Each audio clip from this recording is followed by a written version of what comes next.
کہنے کی عادت تنگی میں، ناراضگی میں اور خوشی میں ہونی چاہیے. اور القصد فی الغنى والفقر، تیسری چابی کامیابی کی ہمارے ہاتھوں میں یہ دی ہے کہ غریبی ہو یا امیری ہو، ہمیشہ میادہ نبی اختیار کرنی چاہیے. اس کو ہم دوسرے کے ساتھ جوڑیں گے. ہم اپنے معاشرے میں بلکہ ایک درجہ بڑھ کے یوں کہوں گا کہ اپنے معاشرے کو چھوڑ کر ہم اپنی ذات کو دیکھیں کہ میری ذات سے کتنی فضول خرچی ہو رہی ہے، میں کتنا القصد فی الغنى والفقر پہ نہیں چل پا رہا ہوں. ہمارے ہاتھ میں چابی ہے لیکن ہمیں معلوم نہیں ہے. دو چیزیں الگ الگ ہیں. ایک ہے پاس ہونا اور ایک ہے پہچان ہونا. ایک بڑھیا تھی، اس کا نوجوان بیٹا ملک سے باہر پیسے کمانے کے لیے گیا ہوا تھا. اب وقت گزرنے لگا، جو ضروریات زندگی، جو سامان، کھانے پینے کی چیزیں وہ اپنی والدہ کو دے کر گیا تھا، وہ ختم ہونے لگی. اب وہ بچہ اپنی ماں کی فکر میں ہر مہینے کچھ نہ کچھ رقم پہنچایا کرتا تھا، لیکن یہ ماں باہر کے پیسوں کو جانتی نہیں تھی، اس کا علم نہیں تھا. اس کے پاس ہر مہینے آ کر ڈاکیا پیش کر جاتا تھا. وہ اس کو آنکھوں سے لگاتی، سر پر رکھتی اور سمجھتی کہ مجھے پڑھنا تو آتا نہیں ہے، بیٹے نے محبت میں کچھ لکھ بھیجا ہے. محبت سے اسے اٹھا کر رکھ دیتی. لیکن کیا ہوتا ہے کہ کچھ وقت گزرنے کے بعد گڑیا کی حالت بگڑنا شروع ہو جاتی ہے، اس لیے کہ ضروریات زندگی اس کے پاس مہیا نہیں ہوتی ہے، سامان کھانے پینے کا مہیا نہیں ہوتا ہے. جب بہت حالت خراب ہونے لگتی ہے تو وہ ان چیزوں کو لے کر، ان پرچیوں کو لے کر، ان ڈاکیے کے دیے ہوئے پیپرز کو لے کر کہیں پہنچتی ہے اور کہتی ہے کہ اے نوجوان، ذرا اس پرچیوں کو دیکھ کہ میرا بیٹا کب واپس لوٹے گا. اب تو میری زندگی بد سے بدتر ہوتی چلی جا رہی ہے. جب اس نوجوان نے ان کو دیکھا تو وہ باہر کے پیسے تھے. اس نے کہا کہ بڑھیا جان کیا معاملہ ہے؟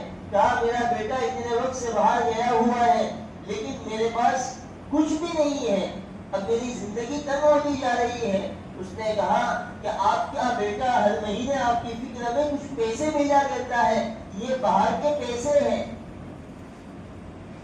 زیادہ واقعے کی تفصیل میں نہ جاتے ہوئے اس واقعے سے ہمیں یہ سبق ملتا ہے کہ میرے اور آپ کے پاس جو کی رکھی ہوئی ہے، جو اسلامی تعلیمات کی صورت میں ہمارے پاس مہیا ہے، جو اسلام ہمارے پاس ہے، اس کو ہم جانتے نہیں ہیں، ہمارے پاس تو موجود ہے. اس وجہ سے اس بڑھیا کی طرح ہماری دنیاوی اور اخروی دونوں زندگیاں دگرگوں ہوتی چلی جا رہی ہے، خراب ہوتی چلی جا رہی ہے. ہمارے پاس تو ہے لیکن ہمیں معلوم نہیں ہے کہ قیمت کیا ہے.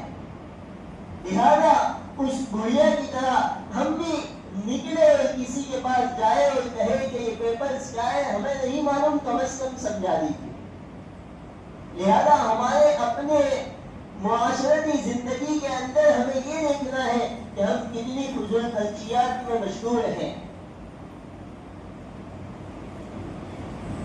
ہمارا ایک نوجوان 15 سے 20 ہزار 25 ہزار مہینے کمانے والا نئی سے نئی گاڑی استعمال کر رہا ہے. گراؤنڈ لیول کی بات کرنے والا آدمی کو برا لگے تو معاف کرنا.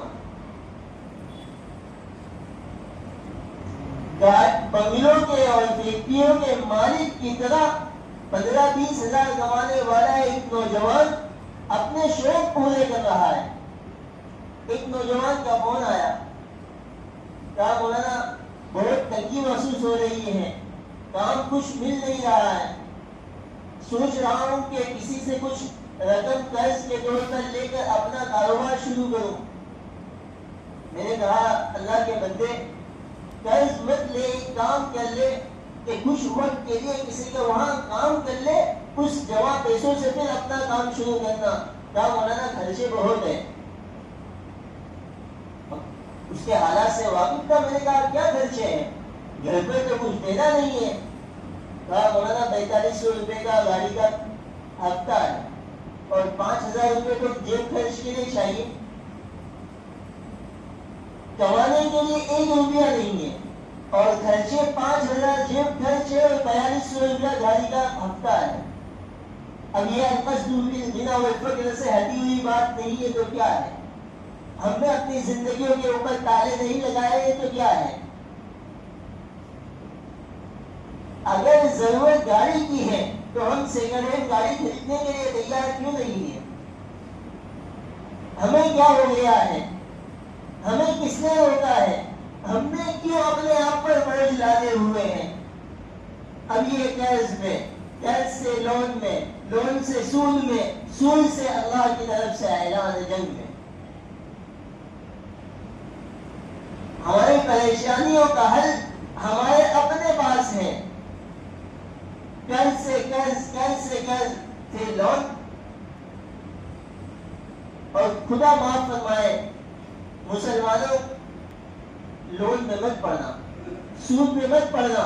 بہت خوبصورت انداز میں، بہت خوبصورت ڈھانچے میں، بہت سلور پیپر لگا کر آپ کے سامنے پیش کیا جا رہا ہے لائف ٹائم کریڈٹ کارڈ، کوئی فی نہیں۔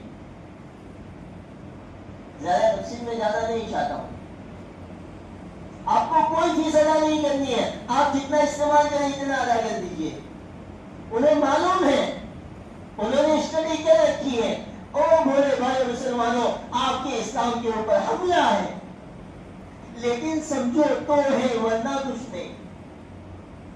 افسوس ہوتا ہے مسلمانوں کی حالت کو دیکھ کر، لیکن ہمیں اپنی زندگیوں کو آپ سدھارنے کی ضرورت ہے۔ ہم پر کوئی حملہ نہیں ہے، ہم نے اپنے پیروں پر کلاڑی ماری ہے، ہم نے القصد بالغنى والفقر کو چھوڑا ہوا ہے۔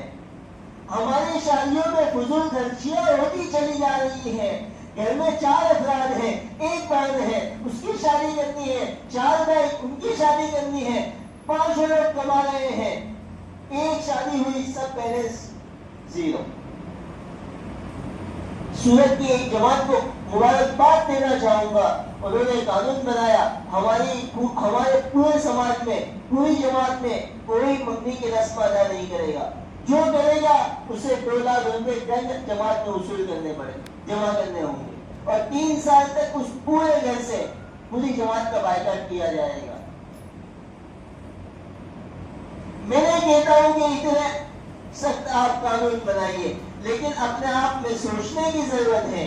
چھوٹی چھوٹی باتوں پر بڑے بڑے خرچے، اجتماعی خرچے، انفرادی خرچے، اجتماعی فضول خرچیاں، انفرادی فضول خرچیاں۔ آپ تفریح کیجیے، آپ باہر گھومنے جائیے، لیکن ہر ویکینڈ پر، ہر سیٹرڈے سنڈے کو ہوٹلوں کی زینت کرنا، ہوٹلوں میں پیسوں کو اڑانا، کون سی عقل مندی کی بات؟ اور پھر وہ فضول خرچی، میں کہوں گا اس سے آنے والی بیماری میں استعمال ہونے والے پیسے بھی فضول خرچ ہیں۔